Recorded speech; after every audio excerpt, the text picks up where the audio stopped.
You too made your boy Estefanos, and I'm back with a new video. Hey guys, welcome back to the channel. As you know, in my previous video, we were talking about the heroes of Arachnid Man's universe. So today, we'll be talking about the villains.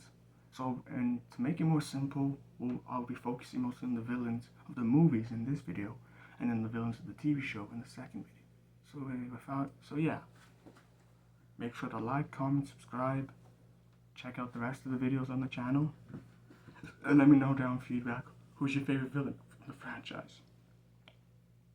And without further ado, let's go. So to start off, the villain who started it all, Colin. He's the overarching antagonist and the first villain to start everything. Basically,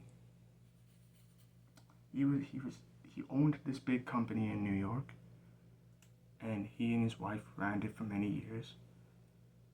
And on the outside, Colin seemed like a good man, helping the community the best he could, and was a very kind, thoughtful soul.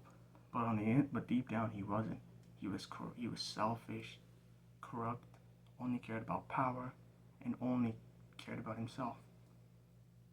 But strangely, he cared enough about his wife enough to try to save her when she had an illness. So he ordered his employees to come up with a formula to save her.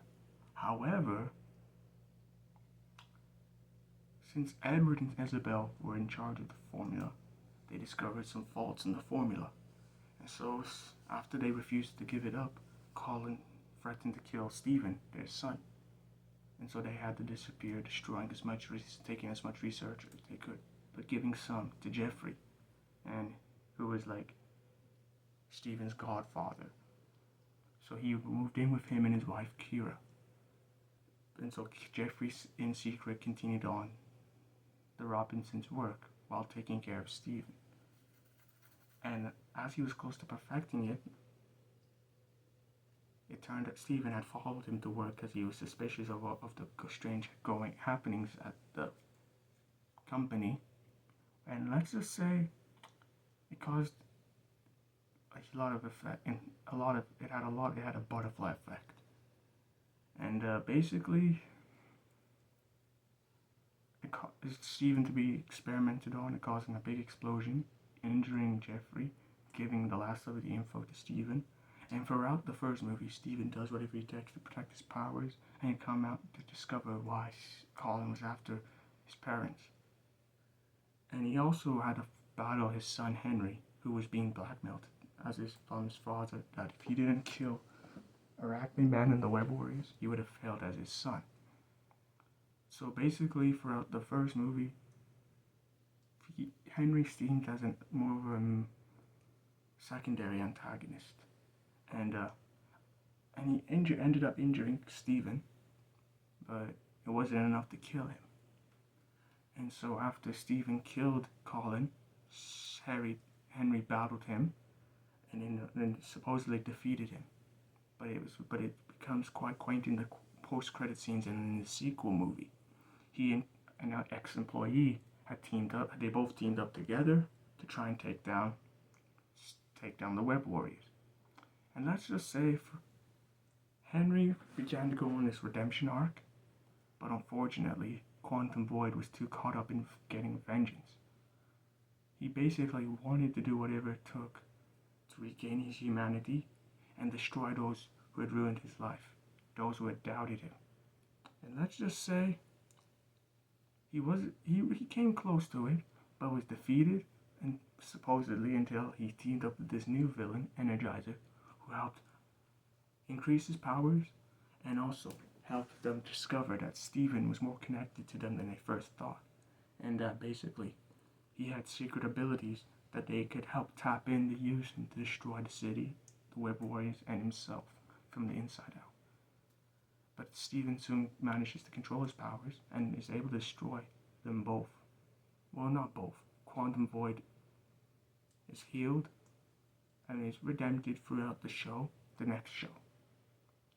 But throughout the fourth, fifth, sixth movie, we discover the true villain, Dark Vane. He's the leader of the Dark Legion, whose second in command is Webstress. We see bits of them in the second show, Arachnid Man, in the new animated series, but we'll talk more about them later. And basically, he's going around the multiverse, draining the web war, draining spider people's abilities to make him stronger. So he will have the ability to not to save those and stop those who basically he sees as a threat. Basically, in his own twisted mind, he's doing what it takes to be a hero, since he saw his own world get destroyed. But basically, he doesn't have enough power. But soon, he realizes that Arachnid Man has the most unique powers out of all the spider people he's captured. And basically, he's able to, like, throughout the next 3 movies, he's trying to get his powers, and he's almost succeed. And throughout the 4th movie, which is titled The Webs of Destiny, Webstress is going around the multiverse training spider people's powers so they could be transferred to Darkvein. And she's the one who has discovered Arachnid Man's powers. Where's? And is reporting to him. So these are basically the main villains of the movies. So now, I want to know how you guys feel about them. Comment down below.